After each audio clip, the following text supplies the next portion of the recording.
So the WWE decided to move WrestleMania to Saudi Arabia. And I'm not mad at it. What? You kidding me? Of course I'm mad. Why?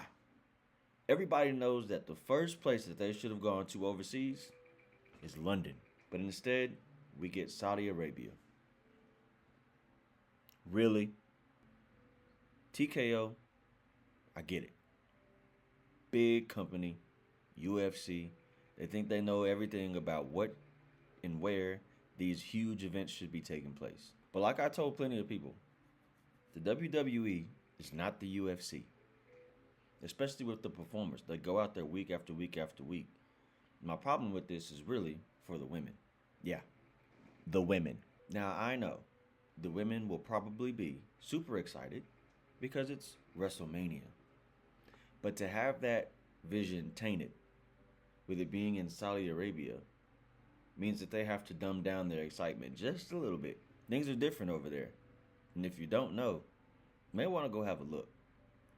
Women don't have the rights. Women don't have the freedom to be able to express themselves like they want to. And the WWE is a playground for freedom, for self-expression. I do know that the women don't like their policies, the way that they treat their women, and the restrictions that they put on them. Yeah, I know about Crown Jewel. I know we have PLEs over there. I know we got Royal Rumble there next year.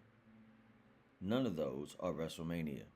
WrestleMania brings big business, they bring economy, they bring media, they bring press, they bring non-wrestling figures who are huge in the world, and they bring a lot of attention to said city, Riyadh.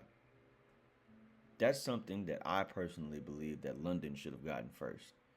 It's not just a business decision. $100 million, cool, I know it, I'm not rich. There's not a lot of us that are rich that watch this product.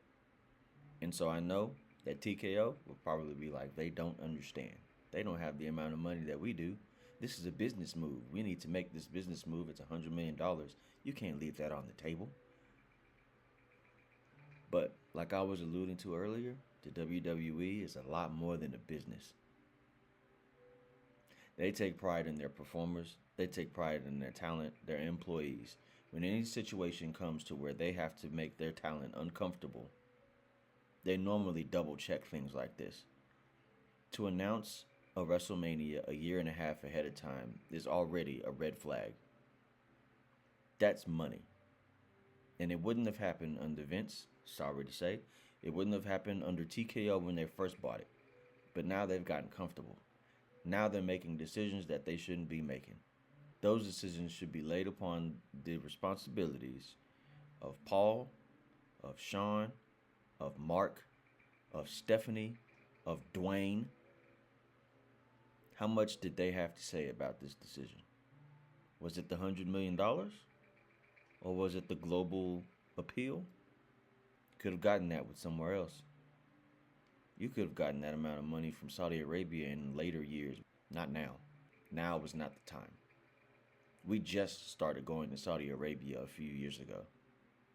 You should have given that 10, 15, maybe 20 years before you go into Saudi Arabia.